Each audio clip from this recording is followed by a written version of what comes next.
Good morning. I hope your week is going well. It's uh, Wednesday morning here, and we are, I guess it's Thursday.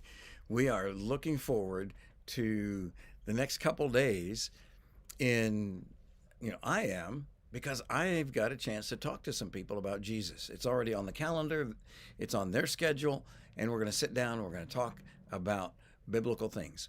Earlier in the week, I had the chance to sit down and visit with a guy that's been reading his Bible, and he's very interested in Christianity. In fact, to the point where he has decided he wants to be a Christ follower. It reminded me a whole lot of what it must have been like for Philip talking to the Ethiopian treasurer who was reading Isaiah and longing for understanding, but he didn't have it. When Philip said, "Do you understand what you're reading?" He said, "How can I? Except somebody explains it to me." About 20 years ago, a guy named, I think it's Chris Long, wrote a song. And the premise of that song was it takes 15 times, or if it takes 15 times for someone to hear about Jesus before they believe, what if I'm 15?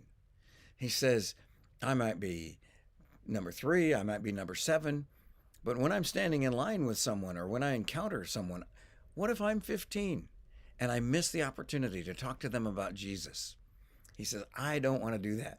Well, when the Apostle Paul wrote his letter to the church in Rome, he was saying, I was called by Christ himself to be the apostle to the Gentiles, to go where no one has gone before with the good news of Jesus Christ.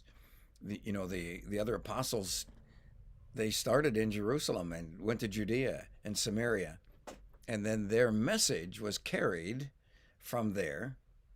But the Apostle Paul was sent directly to these other people groups, these Gentiles. And he says here in chapter 15, and thus I aspired to preach the gospel, not where Christ was already named, so that I would not build on another man's foundation, but as it is written, they who had no news of him shall see, and they who have not heard shall understand. I think it's very exciting to listen to what the Apostle Paul was doing, to hear the enthusiasm that he had for the call that Christ placed upon him. Go and take this good news, this message of salvation to everyone. And I love that idea that those of us who've heard it and believed it and responded now can pick up that same commission and take the gospel as we are going along our day, as we are interacting with the people that are in our pathway or along our pathway. And we make disciples of those people. We say, look at this Jesus. Come and see. Come and listen to what he said. Come and look at what he did. And it's amazing how powerful the transformation is when they encounter the truth, either in word or in flesh. When they encounter the truth of God, whose name is Jesus, there's a transformation that happens in everyone who is searching for the truth. Now, I realize not everyone is searching for the truth, but everyone that is, and if they won't quit, they keep knocking and keep seeking, they will find it. They'll find him. And the delightful genius of God's plan is that he has commissioned you and me to join him in this partnership. There are things he will not do that he has given to us to do. And one of those things is to explain the gospel to someone else, to introduce them to Jesus. Angels don't do that. He's given that to us.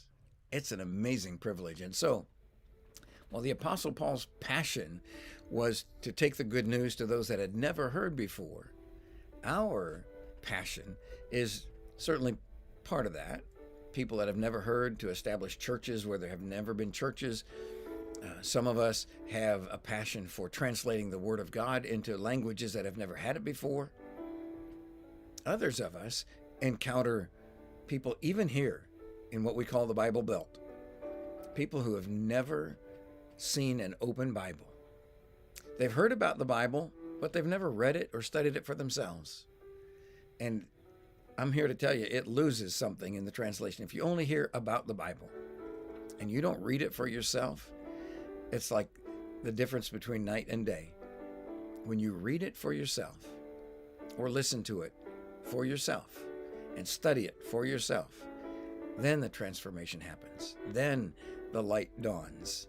Then the darkness flees and things come into focus. So, while we appreciate Paul's passion for taking the good news to places where it had never been taken before, for establishing the church in places that had never heard of him before, today our passion needs to be take the gospel to everyone that we encounter, whether they've heard it before. You might be number 3 or number 7 or 15.